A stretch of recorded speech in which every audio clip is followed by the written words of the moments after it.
Mexico, I think that it's a very complex country. Our history uh, or our culture came from a complex thing. We are the result of a conquest, and we are a struggle between uh, between these conquests. No, we got the European influence and a huge and a great country, and that's the start of our country. But now I think that we're struggling with the same things. We're struggling with a very contrast society. We got a very uh, big contrast between poor and rich people. You got the richest man in the world living here on a third world country with a lot of poor people. So that complexity is Mexico, and you can have great things, and you get uh, very bad things with that that ambiguity. Uh, I think that we get huge problems regarding the the corruption that pollutes our public systems. So that's a very different difficult thing to deal with. Uh, but on the other hand, you got a magnificent country with great materials, with great hand of work, and you can create beautiful things. We don't have this bureaucracy that the North American people have. We don't have this uh, complex authorities attaching or restraining the projects all around the country. And that's part of our third world, but that part sometimes it's amazing. We can do a lot of things that the North American people can't do. Uh, I was at the beginning of the 2015 in New York talking about this thing. I was talking about my work, and the people from New York was like amazed of the materials and the architectural solutions, and they were saying we can't do that in the States because of our how do you say regulations, right? Regulations and all that stuff. So again, you got good things coming from a bad system that's sad, but on the other hand, we can create things. So that's the I think that that's the biggest complexity of our country. This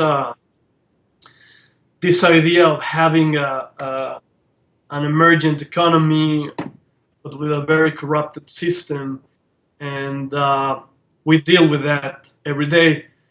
So again, trying to understand the question how it's to work in Mexico. It's not easy sometimes, but it's easy on other uh, things. So I always try to get the good part of our system, of our society, and I always try to work understanding that we are like that. I always mention this example because I think that the world it looks like Mexico and it doesn't look like Paris. No, so in our office we're trying to find ways of architecture uh, for a country for solutions like countries like Mexico. Because again, I understand that we are not a perfect society, we are not a perfect economy. We got a lot of problems, but I try to deal with those problems. I always try to find a better way to our society with all the problems that we got. But that it's Mexico, it's complex.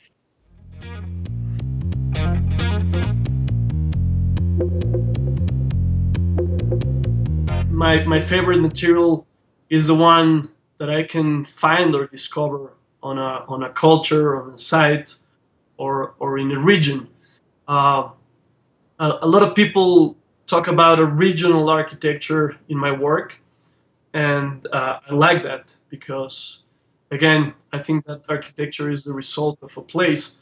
So uh, my clients always uh, give me different assignments, and I work with the same client in different places, and the client always have the same budget, but it's not the same. I mean, but you can have the same budget, but not the same material if you change the site or the region. So with this client, with the same client, we always try to find uh, new materials that are part of the region, and obviously the materials that they can afford. You know, but again, I like to, like Renzo Piano says always, I like to create stories about these clients, these places. You know, so the material, I think, that needs to be part of the mix.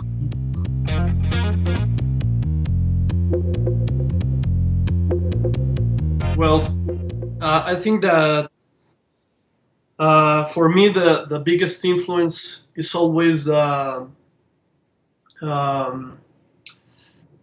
I forgot the word, the vernacular architecture. Uh, Sometimes you don't have the vernacular architecture, but the biggest influence then is the context again. You know? I imagine a house gathering information from the vernacular architecture in the site, and sometimes on an urban site, I get influenced by the context, the architecture of the context, and all the surrounding area. I think that that's my biggest influence always. The second one, I think, that is the landscape. I think that vegetation, landscape, and all the natural environment that you can find in a place, it's a huge influence. Uh, if you want to create an atmosphere, you need to be influenced by the nature, or by the context. Because again, I like regional architecture. I can't imagine a, a, a piece of work uh, in contrast with the site. I think that if you blend your architecture inside, you're creating good architecture. Uh, and probably the third biggest influence are architects. You know, I love to visit architecture from another architects.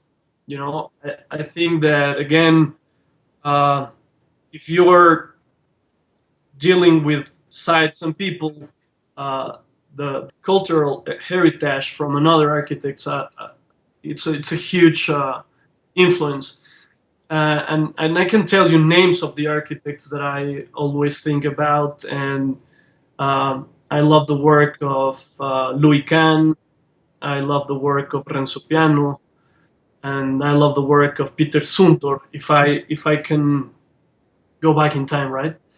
But I think that those are the three biggest influence for me: the the the the vernacular architecture, the nature of a place, and other architects.